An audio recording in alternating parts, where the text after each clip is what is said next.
अकोल्यातल्या काजीखेड प्रकरणात नवीन ट्विस्ट समोर आला आहे। 3 दिवस झाले मुलीने तक्रार केली होती, मात्र या प्रकरणात उशीर झाला आहे। या संदर्भात आमदार वत्सल खंडेलवाल आक्रमक झाले, त्यानंतर या संदर्भात गुन्हा दाखल झाला आहे। अधिक माहिती देण्यास स्वतः आमदार आपल्या सोबत आहेत। सर, काय नेमकं प्रकरण होतं? किती दिवसानंतर गुन्हा दाखल झाला यामध्ये? नाही, त्यांनी तक्रार जी केली होती पहिले ती ऑनलाईन तक्रार केली होती चाइल्डलाईन याच्याकडे, सिक्युरिटी समितीकडे, आणि ती तक्रारचं कॉग्निझन्स जे घ्यायला पाहिजे समितीने, त्या समितीने कॉग्निझन्स घेतलं नाही। त्यानंतर ती तक्रार माझ्या कार्यकर्ता माझ्यापर्यंत आली।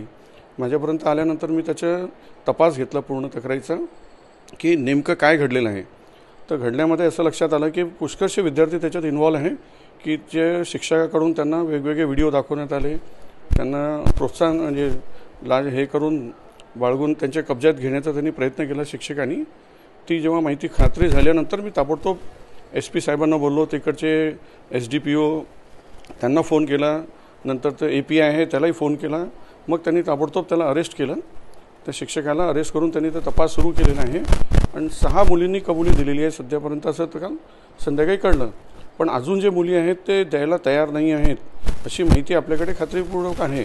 तर हे काही कार्यकर्ते आमचे आज गेलेले आहेत, आम्ही आता थोड्या वेळाने जाणार आहे, तिथे जाऊन खात्री करून घेऊ की अजून काही मुली धाकाने किंवा भीतीने किंवा त्यांची बदनामी होऊ नये म्हणून ते तक्रार द्यायला तयार नाही आहे। 17 तारखेला मुलींनी कॉल केला होता, तरी 3 दिवस तक्रार दाखल होण्यासाठी उशीर होतोय। नेमकं याचं कारण काय समोर आलं तुमच्यासमोर? नाही, याचं कारण तर सर्वात पहिले जे समिती आपल्याकडे आहे मुलांना प्रोटेक्शन देण्यासाठी, त्या समितीने ॲक्शन घ्यायला पाहिजे होतं, जाऊन शहनिशा करायला पाहिजे होती। ती शहनिशा करण्यामध्ये त्यांनी का बरं हलगर्जीपणा केला हाही तपासाचा विषय आहे। आणि याच्यामध्ये जी महाराष्ट्राचे अध्यक्ष आहे त्यांनाही मी रात्री फोनवर बोललो, त्यांच्याशी चर्चा केली की भाई तुम्ही असं ॲक्शन घेताना उशीर का केला, तर त्यांच्याकडे काही उत्तर नव्हतं त्याचं। आज अपेक्षित आहे त्यांनी काहीतरी उत्तर द्यायला पाहिजे म्हणून। या संपूर्ण प्रकारात एका आमदाराला फोन करावा लागतोय, त्यानंतर गुन्हे दाखल होते। पोलीस प्रशासन गुन्हे दाखल करण्यासाठी उशीर लावतोय, तुम्ही फोन केल्यानंतर गुन्हे दाखल झाले।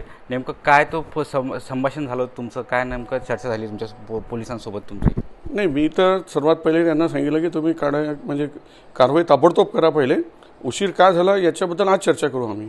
पण ताबडतोब त्यांनी केलं फोन केल्यानंतर, आणि मी एकाला नाही केलं, सर्वांना फोन केला। SPलाही फोन केला, SDPOलाही फोन केला, तिच्या APIलाही फोन केला आणि सुद्धा कलेक्टरला सांगितलं। मग कलेक्टर साहेबांनी ती एरिया जिल्हा परिषदच्या अंडरमध्ये येते शाळा, तर ZPCOला फोन केला। मग सर्व लोक ॲक्टिव्ह होऊन कारवाई सुरू झालेली आहे। या संपूर्ण प्रकारावर तुमची काय मागणी राहणार आता? नाही, संपूर्ण प्रकरणात तर आपल्याला सर्वात पहिले की जे अजून काही मुली आहेत त्यांनी समोर यायला पाहिजे, पूर्ण अशा पद्धतीने काय झालं कसं झालं ते माहिती सांगायला पाहिजे। त्याशिवाय अशा वस्तूला थांबवणं कठीण जाईल, कारण मुली ते घाबरतात कंप्लेंट देण्यासाठी।